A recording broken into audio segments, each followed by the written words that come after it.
Ahora vamos a integrar al conversatorio que estamos realizando aquí Junior Espinosa, Marino Ramírez y quien les habla a nuestro invitado, porque es una persona que tiene mucho que aportar. Es economista, dirigente del Partido Revolucionario Dominicano, una vasta experiencia en la participación política. Antes de llegar al PRD, pues estuvo en el sector de la izquierda dominicana. Se trata de Iván Rodríguez, así que vamos a conversar con Iván Rodríguez y a tratar todos estos temas de la actualidad que yo sé que le va a gustar mucho a los amigos televidentes. Bienvenido al programa, licenciado. Bueno, muchas gracias. Me he encontrado con amigos de la época histórica. Estoy a gusto aquí. Sí, antes usted está dirigiendo el área económica del PRD. Sí, yo soy el nuevo presidente del Departamento Nacional de Economía. Economía del PRD. Porque es un departamento, antes era una comisión económica. Okay. Hasta la presidencia del licenciado Atoy de Camps, en el año 99-2000, no funcionaba como departamento, sino como comisión económica. En la gestión del ingeniero Ramón Alburquerque, las reformas estatutarias que se hicieron previo a la elección de él, convirtieron la Comisión Económica en un Departamento Nacional de Economía. ¿Y lo decide eso el presidente del partido? No. La presidencia de los departamentos es una atribución del Comité Ejecutivo Nacional. Ya. Mire, yo fui designado en el Comité Ejecutivo Nacional del día 2 de agosto. Mire, ahora, mi designación en la Comisión Económica, cuando se hizo la primera vez, que fue en septiembre del año 1990, la hizo el doctor José Francisco Peña Gómez, me designó a mí y a 6 personas más, miembros de lo que él llamaba una poderosa comisión de economistas. Le puedo incluso dar los nombres si le interesa. Sí, sí, eso es bueno, sería bueno. Cuando el doctor Peña Gómez, después de las elecciones de mayo del año 1990, decidió conformar lo que él llamaba un think tank, o sea, un grupo de pensamiento. Él seleccionó a 7 personas que no necesariamente éramos economistas de profesión, los 7, pero sí la mayoría éramos economistas académicos, que fuimos el ingeniero Ramón Alburquerque, que quedó designado en esa primera reunión como el coordinador de la Comisión Económica, el ingeniero agrónomo Macobi González, ahora tengo un lapso con el nombre, Juan Antonio González, alias Macobi, y los economistas que fuimos nombrados miembros de ese equipo fueron Fernando Pellerano, Fran Guerrero Prax, Bienvenido Brito e Iván Rodríguez. Okay. Esa era la comisión económica del partido.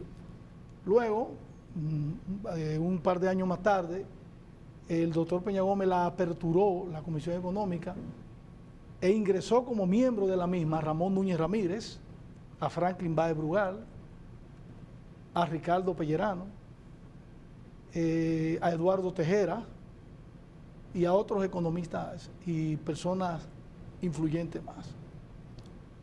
Esa comisión económica se ha venido renovando en la medida en que algunos de los miembros de la Comisión Económica se han ido movilizando. Es decir, el que habla no ha invernado desde que fue designado miembro titular en el año 1990.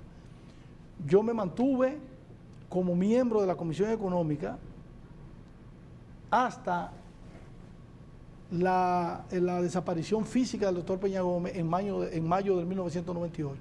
Pero debo decir que antes del fallecimiento del doctor Peña Gómez, él creó lo que él llamó un Consejo Nacional de Asesores, donde participaban personalidades como Hugo Tolentino Dip, la doctora Milagro Ortiz Bosch, Rafael Fafa Tavera, Vicente Bengoa, entre otras personalidades, e Iván Rodríguez era miembro de ese equipo de asesores, se llamaba Grupo de Asesores del Partido Revolucionario Dominicano.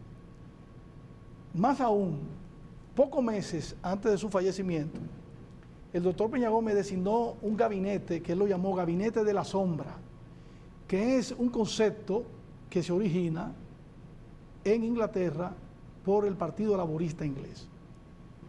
Peña Gómez entendía que para darle seguimiento a la dinámica de la política dominicana, desde el punto de vista sectorial, él necesitaba tener un gabinete de la sombra. Y me designó a mí, a Iván Rodríguez, tengo el nombramiento todavía en mi casa, director ejecutivo de ese gabinete de la sombra. Cuando fallece el doctor Peña Gómez, lo sustituye en la presidencia del partido, o poco antes de fallecer, el doctor Emmanuel Esquia Guerrero, y conformó su equipo económico, y yo quedé dentro de ese equipo económico.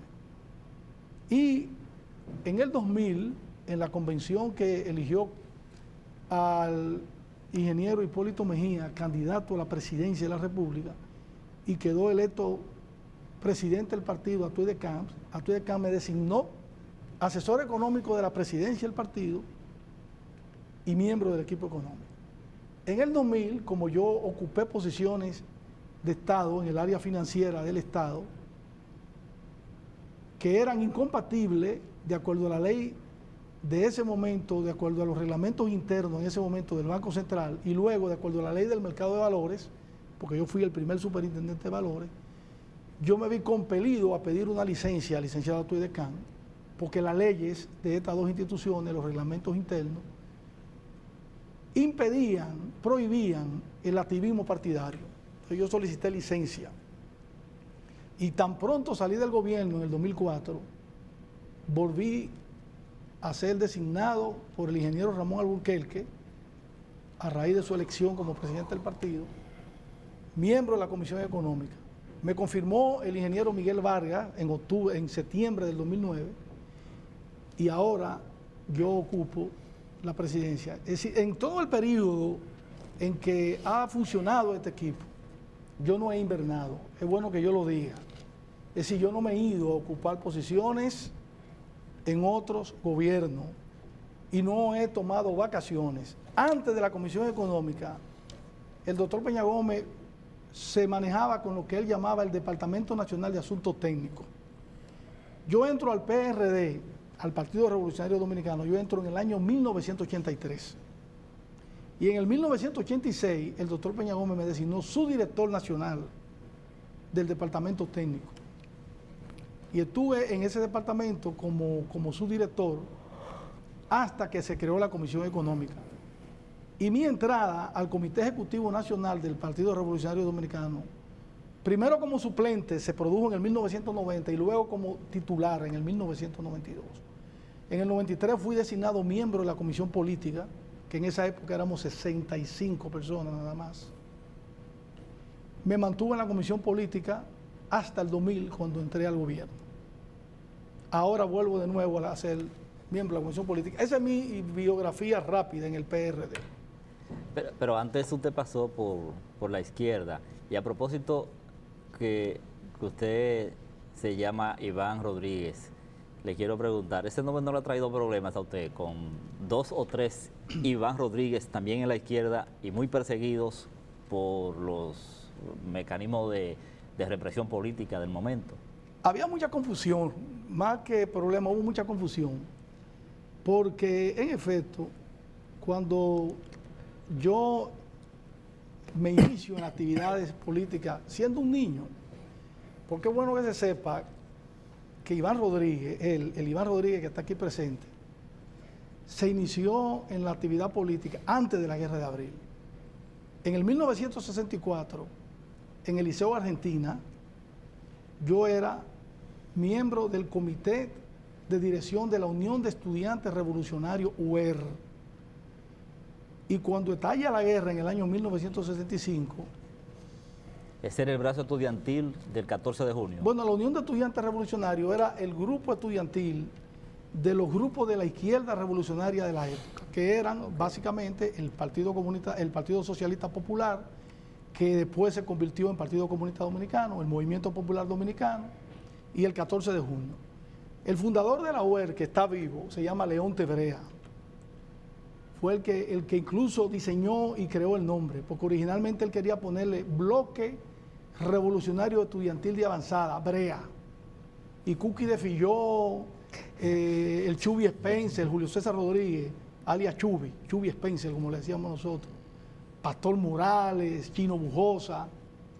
Le dijeron, pero ve acá, Brea. Es una marca. Esto es una marca. Y se funda la UER, el primer secretario general de la UER fue Leonte Brea, y luego lo sustituyó en la dirección de la UER a Mauri Germán Ariste. Pues yo era militante de la UER en el 64, en el Liceo Argentina. Y después de la guerra, cuando entro a la secundaria, en el liceo que fue el primer año mixto, el Liceo Salomé Ureña de Enrique, que hasta ese momento era un liceo de señoritas. Se llamaba así mismo Liceo de Señoritas Salomé Ureña de Enrique. Se convirtió en mixto del 66 hasta el 68. En el 66, que yo entro al Liceo Salomé Ureña, entro a la dirección de la Unión de Estudiantes Revolucionarios en el Liceo Salomé Ureña de Enrique. Y cuando se convierte de nuevo en un liceo de damas, de señoritas, yo paso al Liceo Luis Manuel Rodrigo Gío, que es el mismo plantel físico, pero por la tarde, y llego a ocupar la Secretaría General de la Unión de Estudiantes Revolucionarios. Es en ese interregno en el que yo conozco la existencia de otro Ibáñez Rodríguez. Uno que era militante del Paco Redo en Cristo Rey, que fue asesinado en Cristo Rey en el 1968 por la Policía Nacional de esa época. Y el otro, que no se llama Iván, su verdadero nombre es Luis Evangelista Rodríguez Pilier, nativo de La Romana.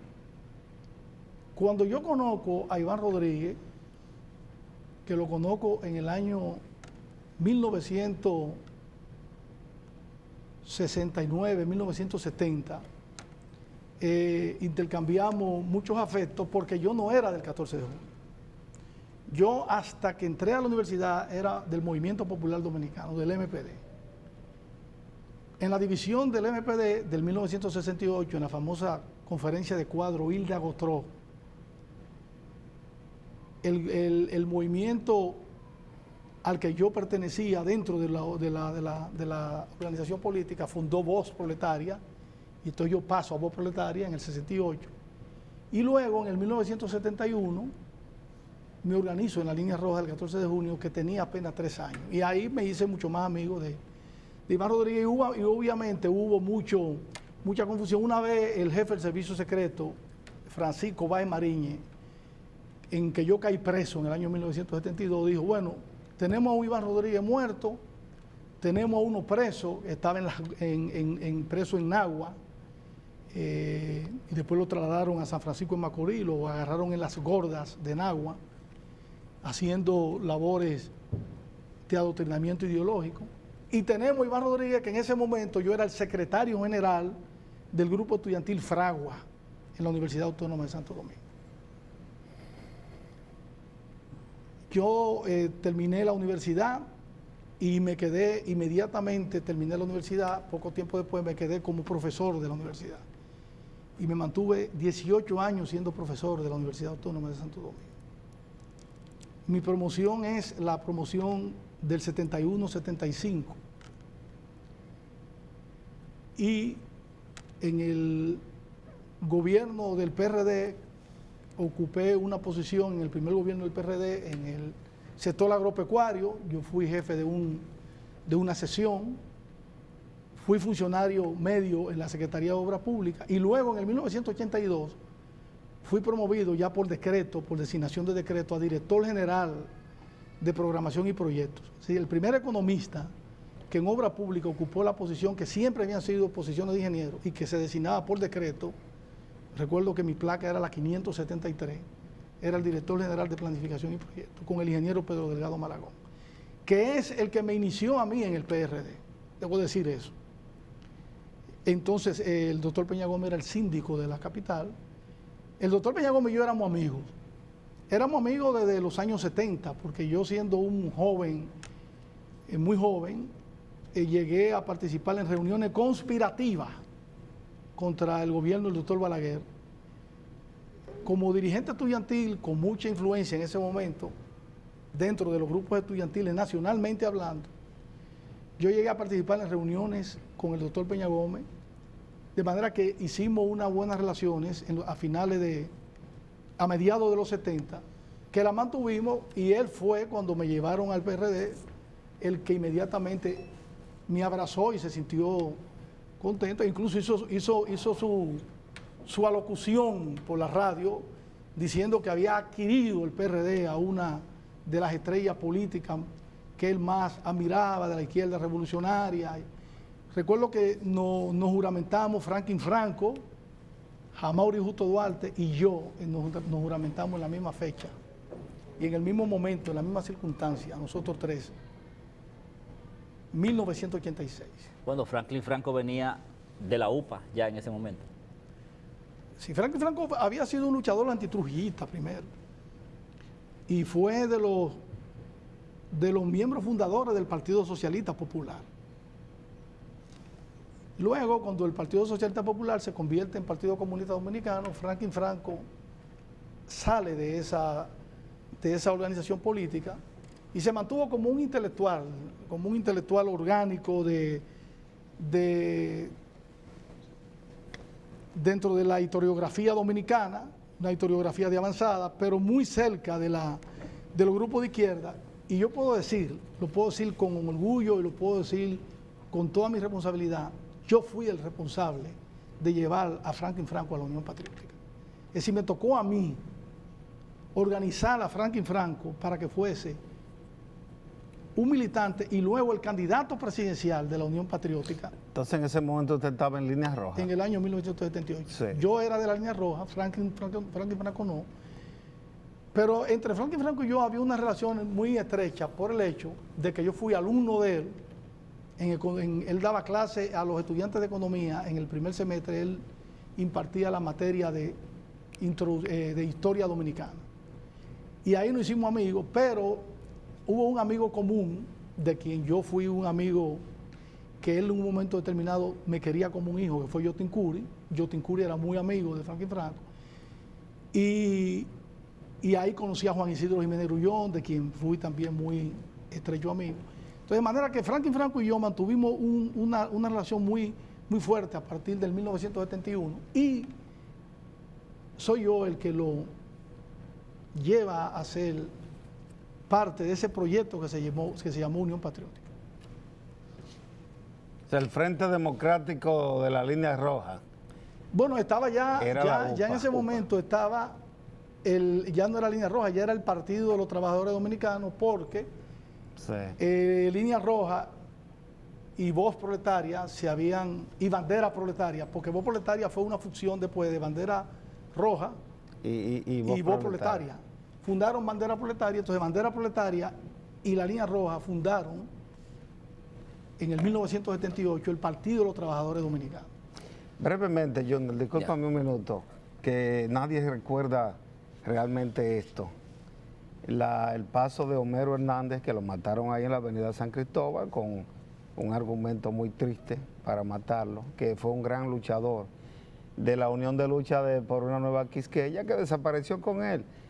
¿Usted nos puede hablar brevemente de eso? De la Unión de Lucha, porque usted fue amigo de Homero. La Unión de Lucha por una Nueva Quisqueya fue una de las consecuencias de un profundo Macorís fue fundador de ese grupo, ¿no? Proceso divisionista que se produjo en el 14 de junio en plena Guerra de Abril.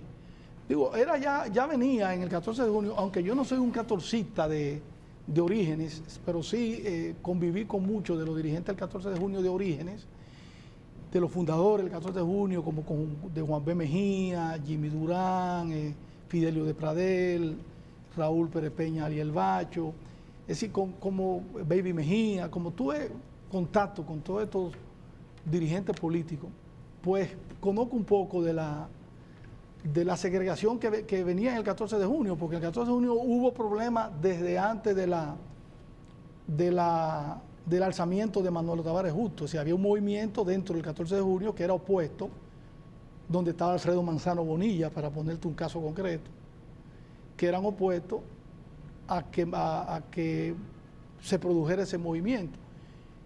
Y luego, después de la guerrilla del 63, en el 14 de junio siguieron habiendo problemas, pero donde se agudizaron fue en el 1965 y en el 1966. Entonces sale el grupo de Homero Hernández con su esposa Elsa Peña, sale el grupo de José Florentino, de Unión de Lucha por un Nuevo Trabajo. Pero Florentino, el de Telecable. No. José Florentino fue un dirigente del 14 de junio que terminó siendo procurador general de San Francisco de Macorís en el gobierno de Antonio Guzmán. Él falleció, fue un gran dirigente, también tuvo en la guerrilla, fue miembro del Comité Central del 14 de junio en plena Guerra de Abril.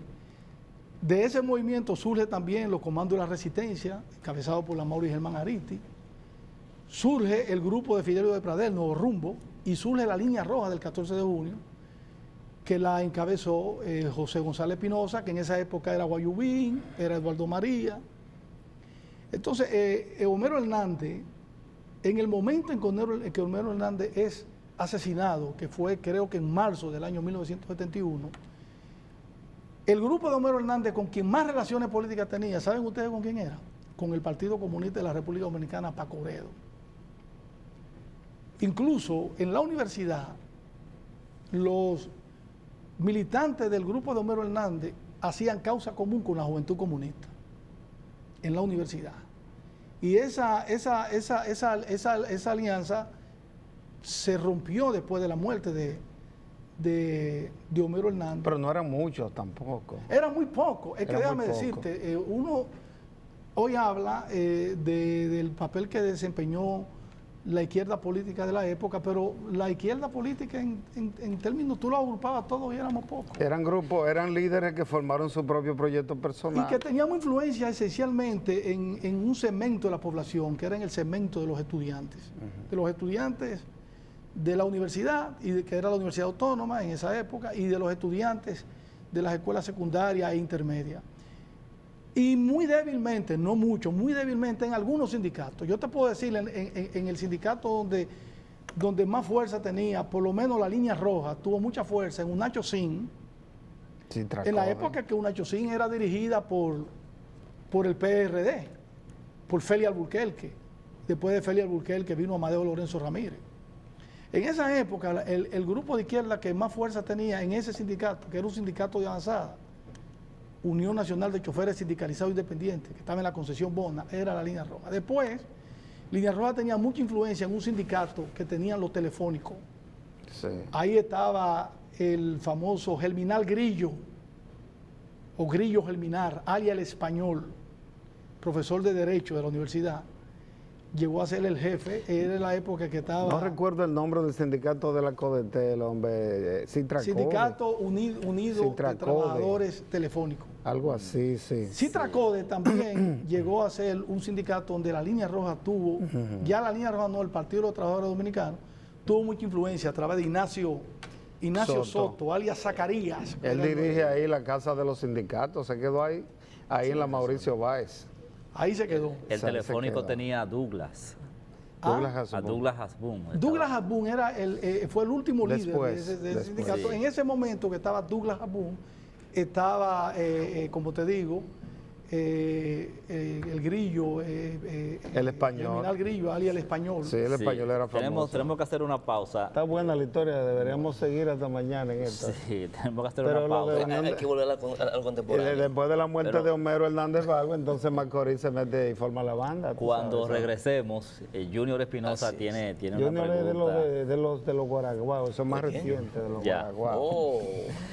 Eso es más reciente. Y continuamos en breve con esta interesantísima conversación con el economista Iván Rodríguez, director, presidente del equipo económico del Partido Revolucionario Dominicano.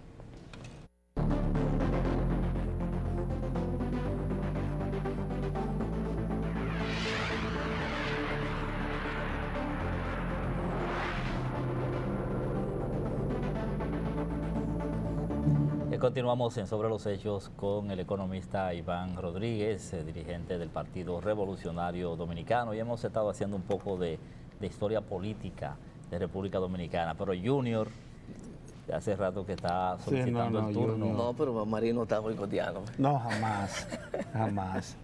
Pero es que Iván no conoció los guaraguas. Antes de caer a lo contemporáneo y conociendo la experiencia de múltiples dirigentes de izquierda que han terminado en el PRD por múltiples razones también. Y en el PLD también. Bueno, sobre todo en el PRD, porque parece que era donde había mayor coincidencia, se entendía en un momento entre la izquierda y el PRD. Y muchas veces la izquierda pensó que llevando sus dirigentes a ese partido podía cooptar la base también de ese partido para su proyecto histórico. Eso lamentablemente no fue así. Muchos de ellos terminaron siendo cooptados por el PRD. En su caso particular, ¿cuáles son las motivaciones que lo llevan a dejar la izquierda e iniciar un nuevo proceso en la socialdemocracia representada por el PRD? Mira, yo siempre he dicho que cuando uno se forma dentro del pensamiento marxista y ha estudiado a profundidad, como yo lo estudié, la filosofía marxista, es muy difícil que tú te desvincules ideológicamente de la influencia que esa filosofía le da a uno, sobre todo cuando uno la ha estudiado como yo estudié el marxismo. Y yo siempre he dicho que existe lo que se llama el militante orgánico y el militante ideológico. El militante ideológico nunca abandona su concepción del mundo. Y yo no tengo miedo en decir eso.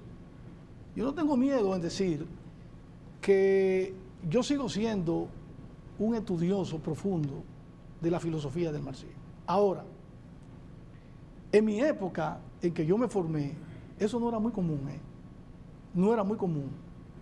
La juventud que militó junto conmigo, yo tuve problemas con en ese sentido, porque yo me puse a estudiar y tengo testimonio escrito de eso, que conservo en mi biblioteca.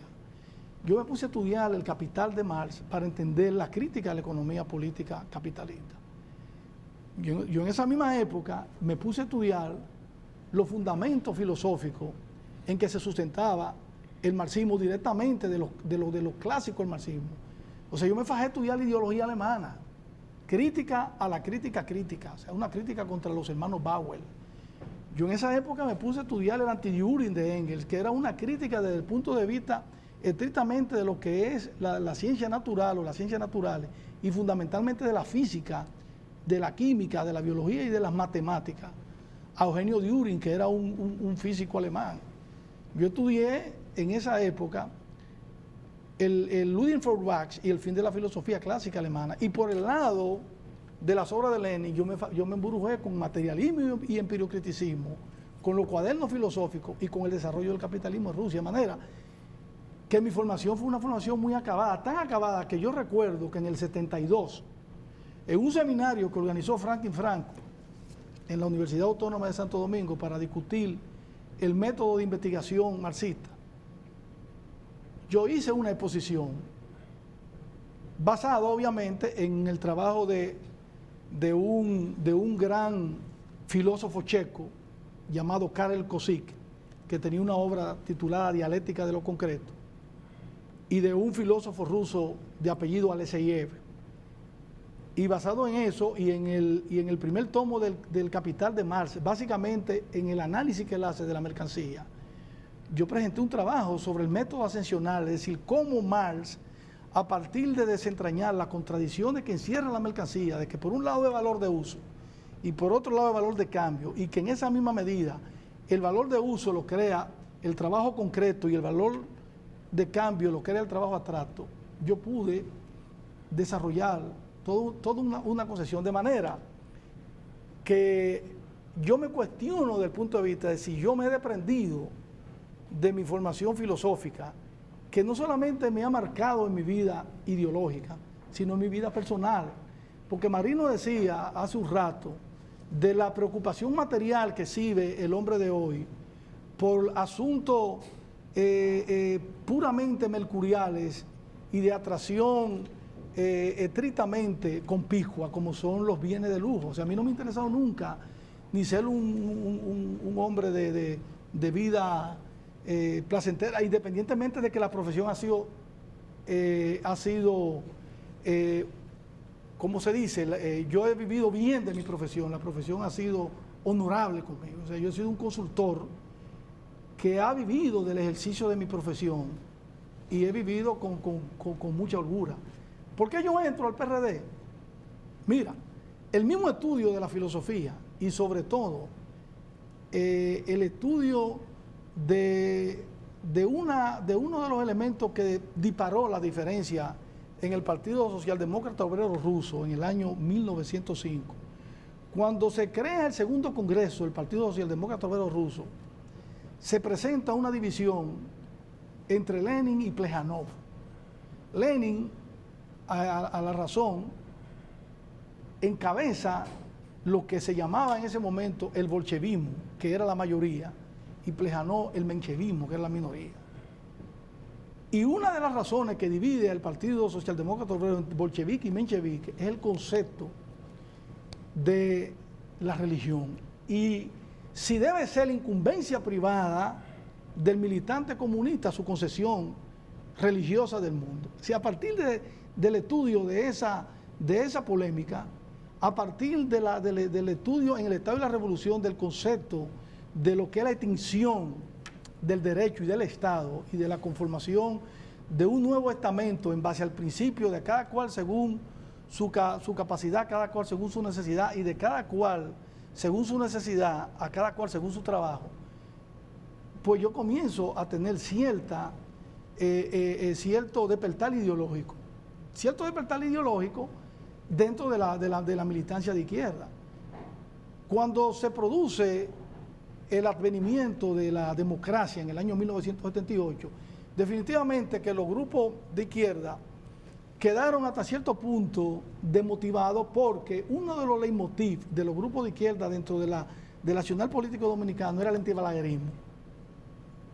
El antibalaguerismo unía a los grupos de izquierda, a todos, e incluso al Partido Revolucionario Dominicano y al Partido de la Liberación Dominicana después del 73. Es decir, el antibalaguerismo, la lucha por sustituir a Balaguer. Y la caída de Balaguer democráticamente, es decir, a través de unas elecciones que obviamente fue democracia, pero fueron unas elecciones violentas. Hubo 40 y pico de días para que se reconociera el triunfo del PRD. Los grupos de izquierda hasta cierto punto quedamos con un leitmotiv eliminado. Y eso que ya en el caso particularmente de Iván Rodríguez venía produciendo cuestionamiento, porque no solamente por la parte desde el punto de vista de la filosofía y de la concepción del mundo, sino de la construcción del socialismo. Cuando yo estudio la construcción del socialismo en las obras de Stalin, por ejemplo, cuando yo estudio la construcción del socialismo en las obras de Trotsky, y la polémica entre Trotsky y Stalin sobre si valía la pena enfocarse en la lucha por la construcción del socialismo en un solo país, o si debía ser una consecuencia de la mayoría de los países capitalistas desarrollados. Y después de ver el problema que tuvo la construcción del socialismo con los planes de industrialización y los planes de colectivización agrícola, yo comencé a crearme mi problema, porque yo estaba estudiando a Preobrazhensky, que fue uno de los teóricos que pasaron a ser purgados en el 1938 por la purga de Stalin. Yo estudié a Bujarin, que era un gran teórico que había construido todos los fundamentos de lo que fue la nueva economía, la NEP, la nueva política económica. No es una creación de Lenin, es una creación de Bujarin. Entonces todo eso me puso a mí a cuestionar si los grupos de izquierda aquí en la República Dominicana entendían lo que yo había entendido. Y yo, que ustedes me han puesto a hablar de eso, y yo se lo agradezco. Yo me consideré en un momento determinado que yo estaba por encima de la mayoría de los dirigentes que me dirigían. ¿Usted coincidía con el Moreno en cuanto a un estilo de política de izquierda independiente? Pero mucho, o sea, el Moreno influyó mucho en mí. Okay. Con su concesión del colonialismo ideológico y la teoría de Franz Fanon, de que debíamos constituir de aplicar a la realidad el principio famoso de Lenin de que el marxismo no es un dogma, sino una guía para la acción. Eso era lo que planteaba Moreno en su teoría del colonialismo ideológico. Sí, yo tuve influencia de Moreno, mucha influencia. Un hombre de una inteligencia muy, muy fuerte. Entonces, ¿por qué nosotros entramos al PRD? Porque no es como dice Junior. Mira, aquí se planteó el dilema en los grupos de izquierda, PLD o PRD. Y hay muchos de izquierda que fueron para el PLD. Rafael Pérez Modesto, por ejemplo, alias Rafa, que era el jefe, que fue jefe del comité del distrito, o fue de los jefes del comité del distrito de la Línea Roja, el 14 de junio. Se fue a principios de los 80 para el PLD. Pero y el grupo el grupo de los socialistas, de lo que quedó de los comandos de la resistencia en el Partido Socialista de Miguel Coco. Correcato. No, ya los Correcatos habían desaparecido. Ese grupo, a mediados de los 80, hizo causa común con Juan Bosch. Se fue hacia el PLD. Algunos de los dirigentes de izquierda, yo te puedo poner el caso, que fueron dirigentes conmigo, Fidel Soto, que era el secretario general de la UER cuando yo era militante de la UER, se fue al PLD entre 1975 y 1976. Y otro ex secretario general de la UER, que éramos cuadros de la Línea Roja, Pacheco, apellido Pacheco. Ese que está en la Junta Central Electoral, Roberto Rosario, que era ese grupo, pasó al PLD. Entonces... Pacheco es Alberto Cruz. Alberto Cruz, no, Alberto Cruz. Alberto Cruz. Roberto fue el único y el primer presidente de la FENES, Federación Nacional de Estudiantes Secundarios. Roberto. ¿Recuerda eso? Roberto Rosario. Sí, sí. Fue el primero y el único presidente de la FENES. Ya yo había salido de la universidad porque Fragua había dejado de ser Fragua y se había convertido en UNER. Entonces, ¿qué sucede? Como yo le decía, yo tenía unas relaciones muy específicas con Peña Gómez. Iván, tengo que hacer una pausa técnica. Te voy a pedir tu permiso. Vamos a terminar esta parte con Iván y seguimos, ¿verdad? Sí. Pero vamos a despedir esta parte para fines de formalidad, para volver en la otra parte. Iván Rodríguez, presidente del Departamento Económico del Partido Revolucionario Dominicano, destacado economista, dirigente político, aquí en Sobre los Hechos.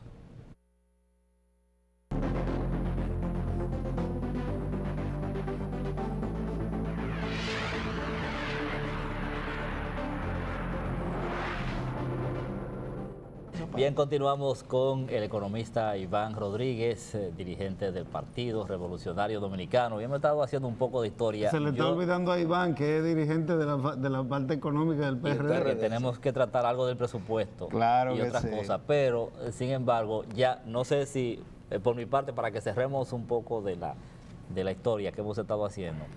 Iván, en ese momento, luego de tú ir a China, a Cuba, a Vietnam, regresa al país, ¿tú crees que República Dominicana estaba preparada para un régimen socialista? No.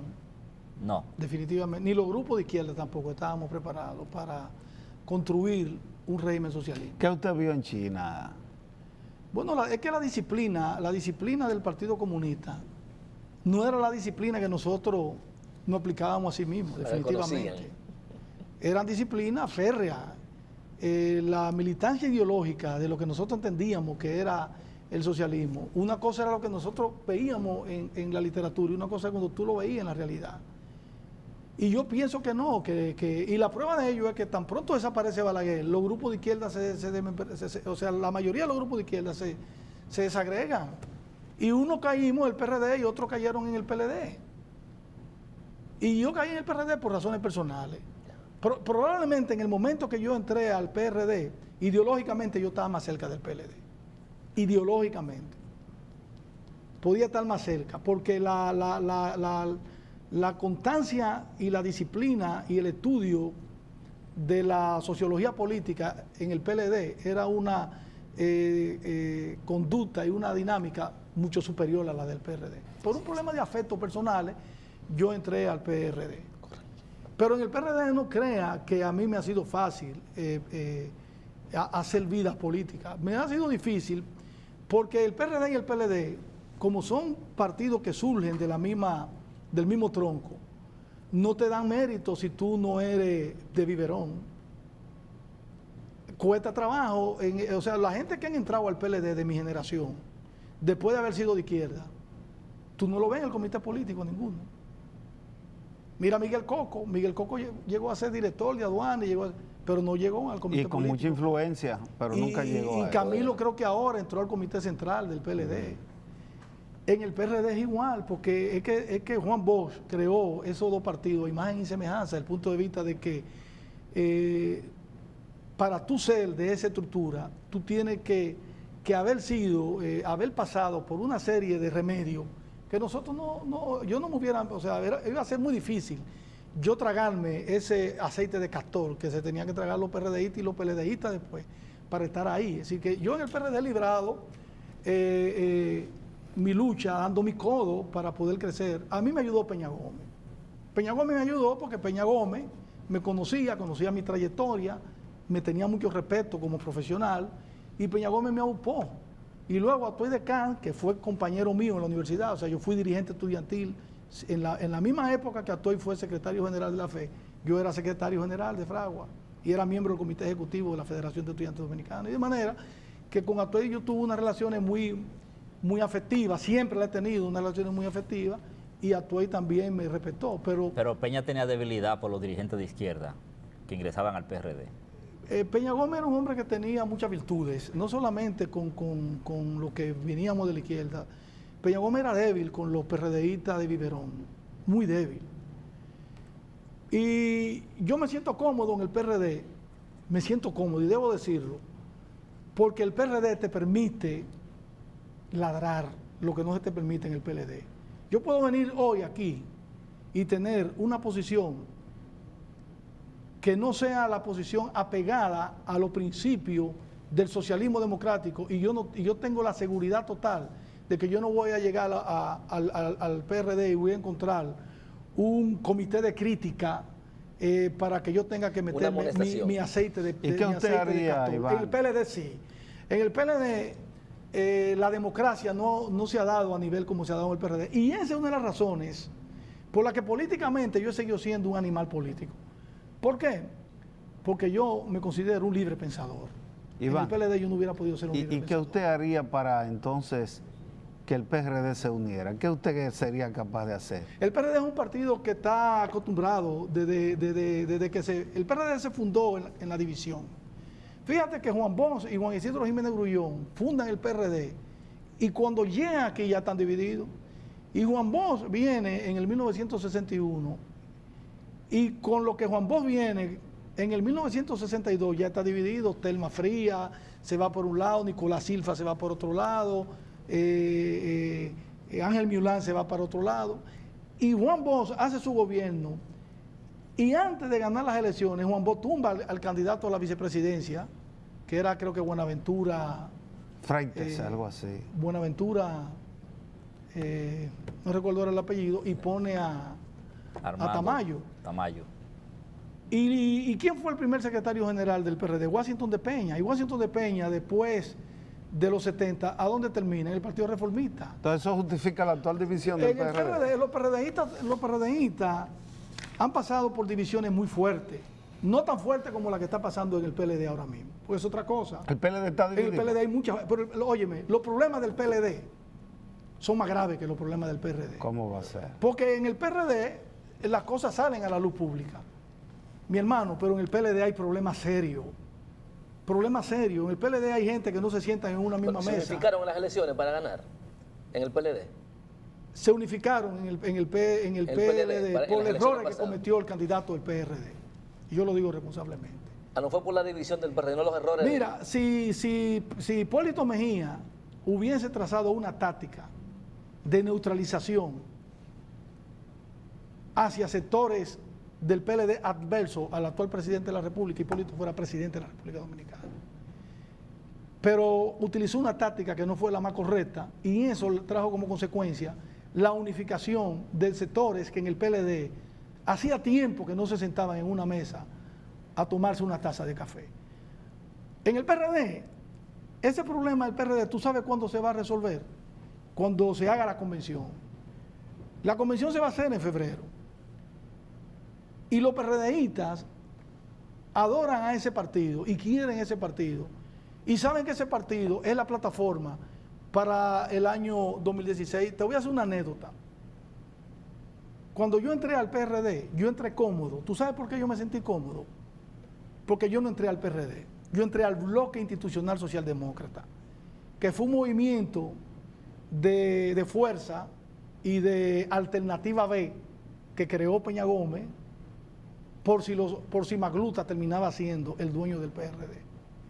Y ese movimiento socialdemócrata, ahí entramos, la generación de izquierda que entró conmigo, entró ahí porque además nosotros teníamos mucha afinidad ideológica con mucha de la dirección que tenía Peña Gómez en esa estructura. Hipólito Mejía, Milagro Ortiz Bosch, Pedro Bonilla, Fello Subelví, Camilo Lluvere, Julio Cano González, Bienvenido Brito, Eligio Jaque, Radamés Rodríguez. Con ese grupo, que eran del bloque institucional, nosotros nos sentíamos cómodos. Y oye, 1989, me dice Peña Gómez, tenemos que irnos al PRD. Y yo le digo, pero líder, este movimiento que usted está dirigiendo es un movimiento más cerca del socialismo democrático y más cerca de las necesidades con las que usted se identifica que el PRD, que es un partido que está entrampado en una ideología que ni es socialista ni es democrática. ¿Tú sabes lo que me dijo Peña Gómez? Construir un partido es la tarea más difícil para un político. Mira a Juan Bosch, con todo el prestigio intelectual, con todo el prestigio internacional, el haber sido presidente de la República. Estábamos en 1989, construyó el PLD en el 1973 y todavía no lo ha constituido en una alternativa de poder. ¿Tú sabes lo que me costaría a mí eso? Eso me dijo Peña Gómez. Construyó el PLD, consolidó su movimiento terminó siendo hegemónico en el PRD. ¿Y qué resultó con la gente magluta? Que eran todos toletes de dirigentes, Tony Raful, Winton Arnaud, Tonti Rutinel, Tomás Hernández Alberto, Amadeo Lorenzo Ramírez, Carlos Lalane, Rafael Díaz Filpo, Héctor Guzmán, eran toletes de dirigentes. Volvieron, se dejaron a Magluta y volvieron al PRD. ¿Por qué? Porque ese es su partido. Y los PRDistas, y yo no me considero en ese sentido un PRDista desde el punto de vista sanguíneo, vamos a decir, yo no soy un PRDista ortodoxo, yo soy un avenedizo en el PRD. Pero los PRDistas entienden que su partido es la única posibilidad de convertirlo en una opción de poder. Después de febrero, los rezagos van a seguir, pero van a ir disminuyéndose.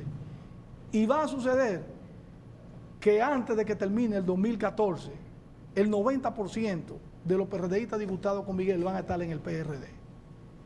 Obviamente Miguel va a liderar su lucha. Y si Miguel tiene la mayoría, se va a convertir en el líder del partido. Y el que tenga la mayoría y se convierta en el líder del partido, probablemente sea el candidato a la presidencia del partido. Yo no le tengo miedo a esta situación. Pero mírame a mí, yo no era del grupo de Miguel. Yo estuve trabajando con el presidente Hipólito Mejía hasta que entendí que yo podía ser un ente de más posibilidad de ayuda y de factor de convergencia, estando dentro del partido que quedándome fuera. Yo no he querido entrar al PRD a destituir a Arturo Martínez Moya, que es un amigo que yo respeto, aprecio y quiero mucho. No. Digo, y no es que yo no tenga mérito para ser el coordinador de la Comisión Económica, porque yo vuelvo y digo, yo no he ocupado posiciones fuera de los gobiernos del PRD. Pero yo entré al PRD y me han dado la Comisión Económica. Ahora, yo soy un economista, ustedes me han valorado a mí como un ex militante de la izquierda, pero miren, yo he sido profesor de teoría monetaria, de econometría, nosotros sabemos eso, de política fiscal, de economía matemática, de principios de economía. Yo he sido profesor de física, yo he sido profesor de química, yo he sido profesor de literatura. Entonces ustedes debieran meterme un poco a lo hondo en cualquier rama de la ciencia. Está bien. Y no me dejen solamente en la teoría marxista. Podemos hablar de física y podemos hablar de matemáticas. Quisimos conocer y socializar con el público esa Claro, trayectoria. claro. Y yo me siento cómodo. Es la primera vez que yo hago esto público.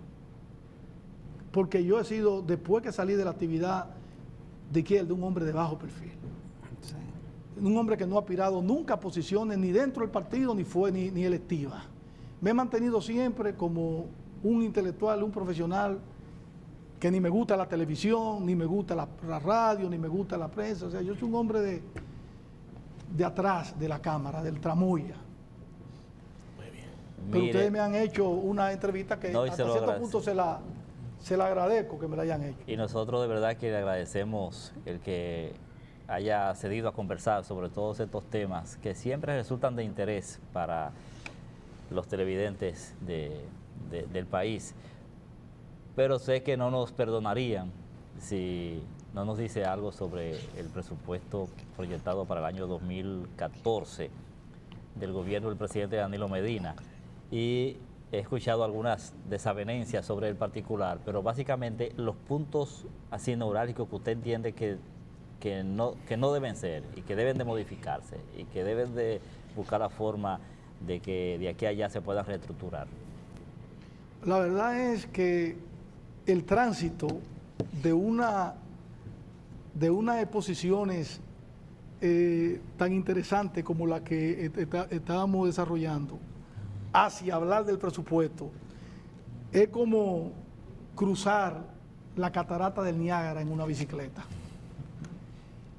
De todas maneras, yo entendía que era para hablar de presupuesto que yo había venido aquí y vine con esa agenda disponible. Mira, Miguel Vargas, presidente del Partido Revolucionario Dominicano, dijo en una rueda de prensa el pasado miércoles que la posición del partido no es una posición de retaliar contra el presupuesto por retaliar contra el presupuesto. Porque Miguel dice, el presupuesto es el plan de acción, es el plan financiero, es el instrumento de planificación de un gobierno para un año. Y que en consecuencia el presupuesto debe ser el resultado de parte de quienes lo elaboran, de un consenso con las necesidades de la sociedad y de un consenso con las posibilidades de obtener las metas desde el punto de vista cuantitativo que se plantea para poder satisfacer esas necesidades vía la captación de ingresos. Y en ese tenor, el presupuesto del 2014, la evaluación que nosotros hemos hecho, y ahora yo le puedo decir a ustedes que están hablando con un especialista en política presupuestaria, que durante 18 años fui profesor de finanzas públicas, que es la rama de la economía que estudia la actividad financiera del sector público, que no es más que la capacidad de recaudar y la capacidad de satisfacer necesidades vía gasto público. Le puedo asegurar que el presupuesto ha sido estructurado con algunas incoherencias en lo que son los supuestos en que se sustenta para hacer la programación de los ingresos. ¿Por qué? Porque el gobierno ha estimado para el año 2014 una capacidad recaudatoria mayor que la que estimó en el 2013 con una reforma tributaria tan amplia como la reforma tributaria del 2013.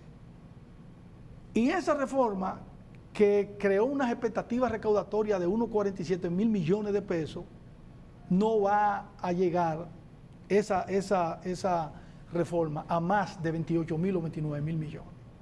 Para este presupuesto el gobierno está estimando una capacidad recaudatoria por la vía de los ingresos tributarios, porque los ingresos se dividen en ingresos tributarios y no tributarios, e ingresos corrientes e ingresos extraordinarios.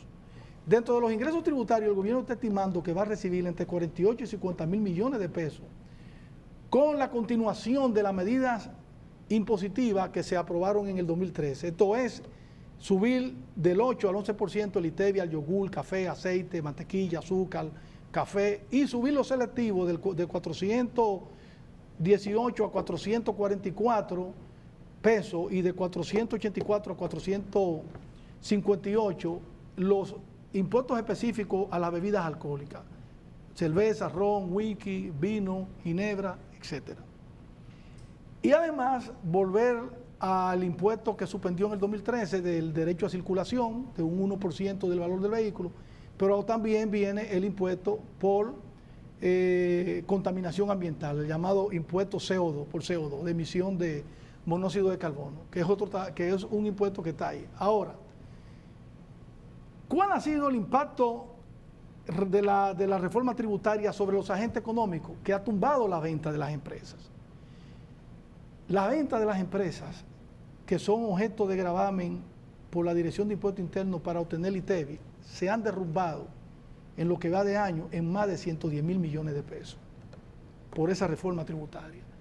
Y esa reforma tributaria viene a profundizarse más porque aumenta las alícuotas de 8 a 11 y los específicos, como le dije, en volúmenes que van de 418 a 480, de 480 a 500 y pico, más estos impuestos a los vehículos, lo que va a hacer es contraer más la actividad productiva de la economía. En ese sentido, nosotros hemos dicho que el gobierno ha sobredimensionado los ingresos. Esa es la primera crítica que hacemos. La segunda crítica que le hacemos es que es una contradicción, y ojalá ustedes tuviesen la exposición explicatoria del presupuesto ahí en la mano, que es una contradicción que el gobierno haya dibujado un panorama económico internacional tan adverso a la economía dominicana para que concluya que la economía dominicana va a tener un crecimiento en el 2014 como si la economía mundial estuviese transitando por un sendero totalmente diferente al que ellos pintan. ¿Qué dice el presupuesto en ese sentido? Dice, el año 2014 es un año en el que la economía del euro va a ser recesiva. Dice, la economía china va a demostrar caída en su dinamismo, siendo este país el principal importador de metales y de minerales. Y dice que producto de la adopción de la política monetaria que elimina los incentivos a través de la Reserva Federal, el Banco Central de los Estados Unidos, habrán 3 efectos directos sobre la economía dominicana. Lo dice el presupuesto. 1, ralentización de la economía mundial vía caída de las exportaciones. ¿Qué es lo que es ralentización? Pérdida en debilidad, pérdida en el dinamismo, pérdida en la fuerza del comercio internacional. Si caen las exportaciones, si caen las importaciones de los Estados Unidos, caen las exportaciones de los países que transamos comercio con ellos. Y además dice que va a tener 2 consecuencias. 1, que esa ralentización del comercio mundial, producto de esa política monetaria de los Estados Unidos, va a producir una caída en el precio de la materia prima de los productos exportables de la economía dominicana. Y tercero, que esa ralentización de la economía norteamericana va a traer como consecuencia una mayor volatilidad en los mercados financieros, lo que significa que el dinero va a ser más costoso conseguirlo en los mercados internacionales de capitales, y ustedes tienen que saber que esa es la otra crítica que nosotros le hacemos al presupuesto, que solamente en deuda pública el gobierno piensa obtener 4.260 millones de dólares para el año 2014, que en términos de peso, a la tasa de cambio que el gobierno estima como promedio, que es 44.4 por 1, significan 189.261 millones de pesos. Ese endeudamiento se sustenta esencialmente en 1.500 millones de bonos en los mercados de capitales. Hay que saber el costo que va a tener eso para la deuda que se va a generar en el 2015. Le voy a decir un indicador que los economistas utilizamos para medir el grado de insostenibilidad fiscal en un presupuesto. Ese indicador lo que te mide es la capacidad que tiene un gobierno o de renovar deuda o de no renovar deuda. Eso lo que quiere decirle es que Marino o el joven Junior o Félix Reina, para poner 3 casos, van a tomar prestado este mes a su banco dinero para cambiar su vehículo. Eso es una deuda buena. O ellos van a tomar prestado para pagar una mejor educación a sus hijos en una mejor universidad. Es una deuda buena. Ahora, ustedes 3 que están ahí, van a coger prestado para pagar tarjeta de crédito. Van a coger prestado para pagarle a la ferretería. Van a coger prestado para pagar al supermercado. Esa deuda, que es una deuda tóxica, que es una deuda parasitaria, nosotros la medimos con un indicador cuyo máximo son 100 y cuyo nivel de aceptabilidad es 100. Si tú estás de 100 hacia arriba, tú estás tomando prestado para hacer inversiones en proyectos rentables. Si está por debajo de 100, tú estás tomando prestado para pagar deuda. El coeficiente del presupuesto del 2014 da 59. ¿Por qué? Porque va a tomar prestado 189 mil millones de pesos. ¿Y cuánto va a pagar de amortización? 111 mil. Fíjate cuánto es el neto. 111 menos 189. Te queda poco dinero para invertir en proyectos rentables. Y la tercera observación que nosotros le hacemos al presupuesto es que desde el punto de vista institucional, el presupuesto castiga a sectores que son fundamentales para que la economía no se ralentice, sino que se dinamice. Sector agropecuario, por ejemplo. Óyeme, ¿cómo tú le tumbas 3.800 millones de pesos al sector agropecuario cuando tú tienes un presidente en el campo todos los días, todos los domingos? Y el sector de construcción, señores, a obras públicas se le están aumentando apenas 1.800 millones de pesos. En un país que necesariamente tiene que acometer un plan de construcciones de obras prioritarias, que aunque no sean de alto impacto desde el punto de vista de majestuosidad, son obras que está demandando la economía pequeña, la economía rural, está demandando plan de cunetización, plan de asfaltado de calle, plan de rehabilitación de caminos vecinales, carreteras regionales, canales de riego, reconstrucciones de presas, un plan que sea efectivamente focalizado a darle una mayor capacidad de prestación de servicios, por ejemplo, a los hospitales. Todo eso nosotros lo hemos cuestionado. Y finalmente, y en conclusión, nosotros estamos muy alarmados por la cantidad que se le está dedicando a la Corporación Dominicana de Empresas Eléctricas Estatales. Señores, cerca de 54 mil millones de pesos, cerca de 54 mil millones en subsidio a un barril sin fondo.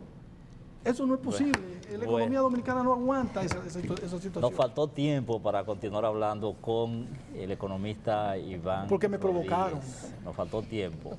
Gracias por acompañarnos, gracias a ustedes, amigos televidentes, y será hasta nuestra próxima entrega en Sobre los Hechos.